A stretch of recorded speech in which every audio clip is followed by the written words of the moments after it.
Welcome to Mexico Unexplained, where we will explore the magic, the mysteries, and the miracles of Mexico. This series presents information based partly on theory and conjecture. The podcaster's purpose is to suggest some possible explanation, but not necessarily the only ones to the subjects we will examine. Here is your host, Robert Bitto. Welcome, and muy bienvenidos to episode number 42 of Mexico Unexplained, where we examine the magic, the mysteries, and the miracles of Mexico. I'm your host, Robert Bitto. In May of 2016, Alberto Ignacio Alejo Ibarra whipped out his phone and with his camera feature, recorded a strange anomaly in the skies of his hometown of Guadalajara, Mexico. The video shows a translucent object with a tail appearing to swim over the skies of Jalisco. It lazily moves through the air and looks somewhat like a manta ray or a fish with a long tail. The video lasts for a few minutes and has been analyzed by many. For some, the anomaly looks like a blue plastic grocery bag carried aloft by wind currents. Others have claimed that it is the remains of a weather balloon coming down to Earth, or that the object is simply a blue heart-shaped balloon with a thick ribbon attached to it. With advanced computer technology in the hands of everyone these days, was this video simply a clever fake? Away from the earthly and computer-generated explanations of this video, we have a whole group of people, investigators in the paranormal and cryptozoologists, who think that Alberto's video shows a previously unclassified group of creatures called Skyfish, to include what has been termed rods, or in Spanish, los rods, supposed quick-flying, nearly invisible creatures that live in the far reaches of the stratosphere. Perhaps the first person ever to see Skyfish was a man named José Bonilla, an astronomer working at the observatory at Cerro de la Bufa, which overlooks the city of Zacatecas. The date was August 12, 1883, and Bonilla was taking pictures of sunspots when he observed nearly 300 unidentified flying objects crossing the sun. The photos were taken on wet plates with an exposure of 1/100th of a second. This 1883 sighting is considered to be the first UFO sighting in modern Mexican history. José Bonilla noted the irregular movements of the objects he saw, and when he made his photographs public, the objects were dismissed as high-flying geese. A 2011 investigation of Bonilla's plates by UNAM, the National Autonomous University of Mexico, stated that the objects were possibly the fragments of a billion-ton comet that was passing by Earth at the time. Other investigators with a more paranormal bent claimed that the 1883 José Bonilla photographs not only represent the first tangible records of UFOs in Mexico, but they depict the elusive Skyfish. A century after Bonilla's photographs, sophisticated camera equipment became more affordable for average people. By the middle of the 1990s, with more anomalies in the skies recorded on film, we see the beginnings of the classification of Skyfish as a possible cryptid or previously unknown animal.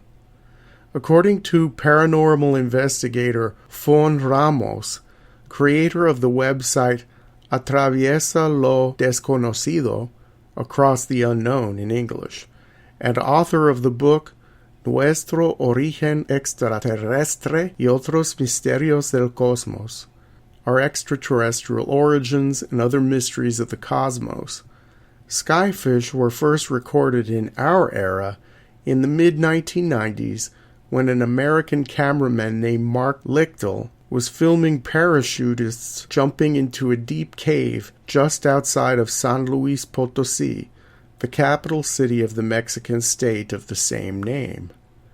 The mysterious flying objects, classified as the rod-like Skyfish, were only noticed later when the film was being reviewed by Lichtel in slow motion. Various skyfish darted around the base jumpers, some even going around the jumpers to avoid collision.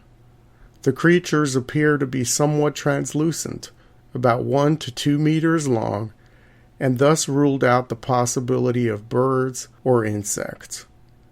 The American photographer had a mystery on his hands and didn't know what to do with the footage. Slightly earlier than the San Luis Potosí photographic anomalies, we have similar objects being filmed outside the small town of Real de Palmas in the Mexican state of Nuevo León. On March 19, 1994, a man named Santiago Ituria set up his video camera in anticipation of recording the UFOs that neighbors had spoken of seeing the past few evenings.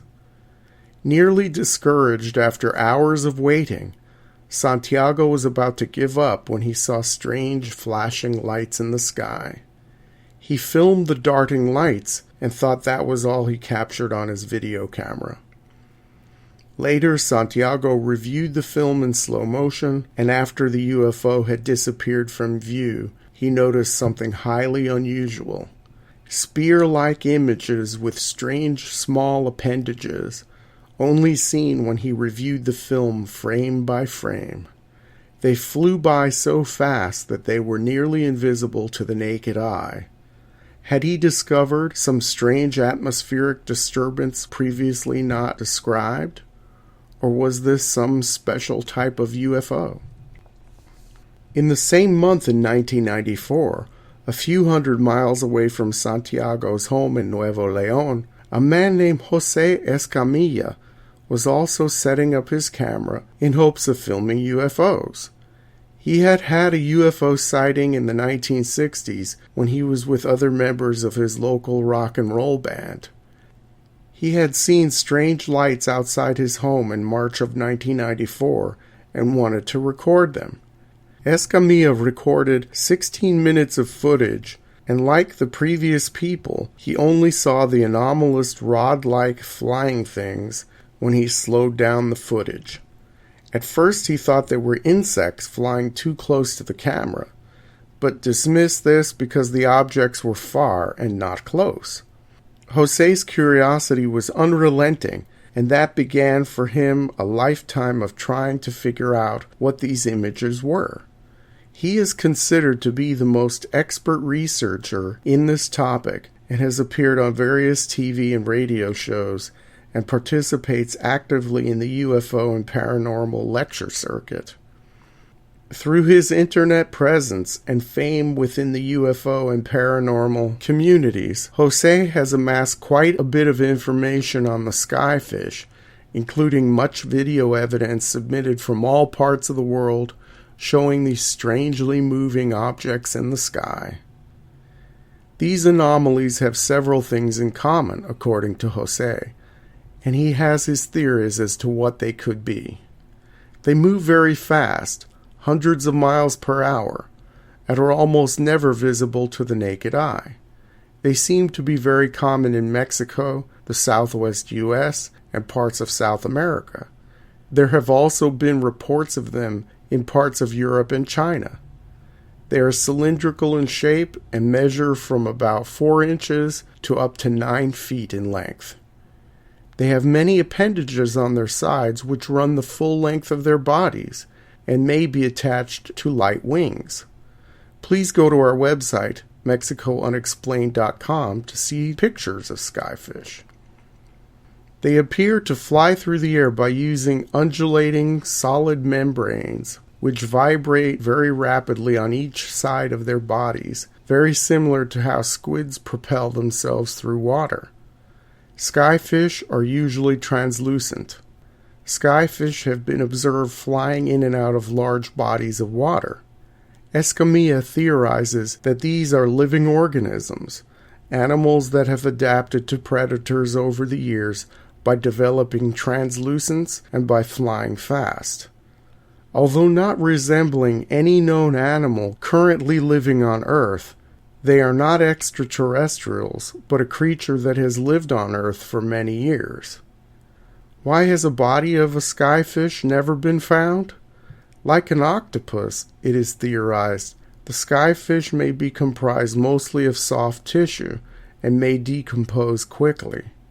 Skyfish sightings are increasing, and that may be just because camera technology has become more sophisticated and more widespread than ever.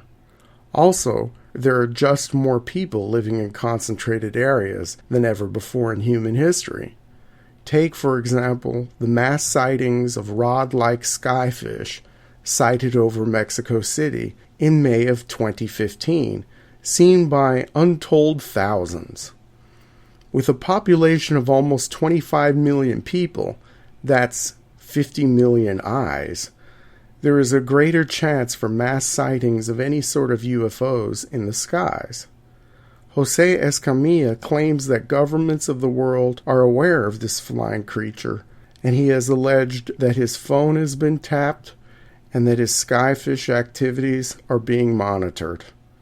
He remains determined to continue with the research and remains a clearinghouse of information for all things skyfish to this day. As with everything decidedly fringe, the skyfish phenomenon is not without its critics. When trying to debunk the skyfish, the critics usually begin with camera errors and camera lens effects. Many of these supposed skyfish photos and videos can be explained away by tricks and aberrations of light. In other words, these images are simply just byproducts of photography. In general, when an image moves too fast in front of a still camera, the image blurs. When you take a picture of a person running, for example, there might be a slight blur in the arms and legs of the subject. It doesn't mean that the person is morphing into something else, it's just a camera effect. The use of outdated or poorly maintained cameras in Mexico as an explanation for these anomalies is dismissed by counter-critics as racism. Seemingly easy explanations for photographs do not explain images seen in video and digital camera footage, but most critics have chalked up these motion picture examples to insects or the wind blowing small objects like airborne seeds through the air.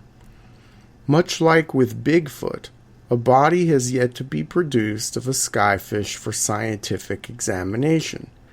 There has also been no biological precedent for this supposed cryptid. If they exist, what did they evolve from? In spite of the critiques, José Escamilla still pursues his studies, thus continuing the research of another José, his 19th century counterpart from Zacatecas. Perhaps with better technology and more people investigating this phenomenon worldwide, José might finally have answers to his curious mystery. Thank you once again for listening to another episode of Mexico Unexplained. Remember to like and subscribe to us on YouTube, follow us on Twitter, or write a kind review of our show on iTunes. Please go to our website, MexicoUnexplained.com, for references, illustrations, and for free access to transcripts of past shows. We appreciate your attention once again. Until next time, thank you and gracias. Thank you for listening to another episode of Mexico Unexplained with host Robert Bitto. For show summary, relevant links and commentary, please check out our website at mexicounexplained.com. Like us on Facebook and be a part of the conversation. Adios and hasta la vista.